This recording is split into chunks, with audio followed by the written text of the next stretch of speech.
Recent days లో ఏది వింతగా కనిపించినా రికార్డ్ చేసి మనుషులైనా సరే ఏదైనా యాక్టివిటీస్ అయినా సరే రికార్డ్ చేసి యూట్యూబ్ లో ఇన్స్టాగ్రామ్ లో పోస్ట్ చేయడం చాలా మందికి అలవాటు అయిపోయింది. ఇన్ఫ్లుయెన్సర్స్ అవనివ్వండి, వేరే వాళ్ళు అవనివ్వండి, ఏదైనా సరే ఇవి అన్ని కరెక్టేనా? ఏది పడితే అది చేయొచ్చా రోడ్డు మీద కనిపించినా కూడా అంటే కాదు. ఖచ్చితంగా కొన్ని కొన్ని సెన్సిటివ్ విషయాలు రికార్డ్ చేయకూడదు, పోస్ట్ చేయకూడదు.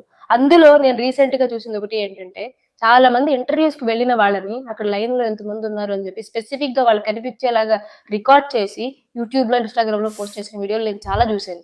ఇంకొన్ని టీసీఎస్ కి ఎంతమంది పర్సన్స్ వచ్చారు, ఎన్ని లైన్లు ఉన్నాయో చూడండి అని చెప్పి వాళ్ళ మొహాలు కూడా డైరెక్ట్ గా కనిపించేలాగా రికార్డ్ చేసి పోస్ట్ చేశారు. ఇది చట్టరీత్యా నేరం. వాళ్ళ కన్సెంట్ లేకుండా, ఇంటర్వ్యూకి వెళ్ళిన వాళ్ళ కన్సెంట్ లేకుండా వాళ్ళ మొహాలు ఫోటో అలా రికార్డ్ చేసి ఏదైనా సరే సోషల్ ఎక్స్పెరిమెంట్ అయినా అవనివ్వండి, లేదా ఫన్నీ థింగ్ అయినా అవనివ్వండి, అలా పోస్ట్ చేసి రికార్డ్ చేయడం మాత్రం చట్టరీత్యా నేరం. ఇది ఇంటర్వ్యూ అనేది professional interaction between employer and employee. అక్కడికి వెళ్ళిన వాళ్ళకి అది వాళ్ళ కన్సెంట్ లేకుండా అలాగా violation of their right to privacy under article 21 of Indian constitution. ఇది క్లియర్లీ అనాథరైజ్డ్, పొటెన్షియల్ డిఫమేషన్ అవుతుంది, మెంటల్ హరాస్మెంట్ అవుతుంది. వాళ్ళ రెప్యుటేషన్ కానీ, డిగ్నిటీ కానీ, కాన్ఫిడెన్స్ కానీ ఏమవుతుంది అవి చూసినప్పుడు? అది ఆ మాత్రం ఆలోచించి చేయాలి. అది ఇలా ఎథికల్ అనెథికల్ పక్కన పెడితే ఇల్లీగల్ ఆల్సో. మెంటల్ ట్రామా అవుతుంది. Violate IPC section 499 defamation and IT act provisions. ఇలా జరిగితే ఒకవేళ అది కంపెనీ ఇన్సైడ్ ప్రెమిసెస్ లోనే కాదు, బయట కంపెనీ బయట రోడ్డు మీద వాళ్ళు లైన్ లో నిలిపించినా కూడా వాళ్ళు షూట్ చేయకూడదు, వాళ్ళ పోస్ట్ చేయకూడదు. ఇన్ కేస్ కంపెనీ ప్రెమిసెస్ లో జరిగితే అక్కడ ఉన్న హెచ్ఆర్ కానీ, లీగల్ టీం కూడా వాళ్ళు కూడా రెస్పాన్సిబుల్.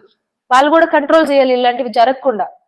లేదు కొంతమంది ఎవరైనా విక్టిమ్స్ ఎవరైనా ఉంటే కనుక, అవును మమ్మల్ని ఇలా రికార్డ్ చేశారు, పోస్ట్ చేశారు అనుకుంటే ఫస్ట్ రికార్డ్ చేసేటప్పుడు పొలైట్ గా చెప్పండి, వద్దు మమ్మల్ని ఇలా రికార్డ్ చేయొద్దు, ఏ ఇన్స్టాగ్రామ్ లో పోస్ట్ చేయొద్దు అని చెప్పి. లేదు మీకు తెలియకుండా అలా జరిగిపోయింది అనుకుంటే కనుక మీరు పొలైట్ గా వాళ్ళకి కమెంట్ సెక్షన్ లో పెట్టండి, ప్లీజ్ రిమూవ్ ద వీడియో అని చెప్పి.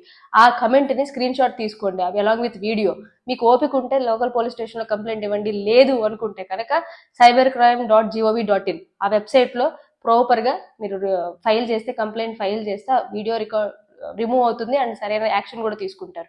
అంటే తెలుసుకోవాలి ఇలాంటివన్నీ, ఏది రికార్డ్ చేయాలి, ఏది రికార్డ్ చేయకూడదు, వయోలేషన్ ఆఫ్ ప్రైవసీ ఏంటి, కంపెనీ పీపుల్స్ డిగ్నిటీతో కానీ, ప్రైవసీతో కానీ ఏమేం చేయకూడదు అనేది ఇన్ఫ్లుయెన్సర్స్ తెలుసుకోవాలి. అండ్ ఎవరో రికార్డ్ చేస్తున్నారు, మీరు కంట్రోల్ చేయలేకపోతున్నారు అన్న ఫీల్ అవ్వాల్సిన అవసరం లేదు. చాలా మార్గాలు ఉంటాయి వాళ్ళని కంట్రోల్ చేసే మార్గాలు. ఆల్రెడీ మీకు తెలియకుండా పోస్ట్ చేసినా కూడా రిమూవ్ చేయించవచ్చు. సో మరింత కంటెంట్ కోసం ఫాలో సిఏ దుర్గాంజలి.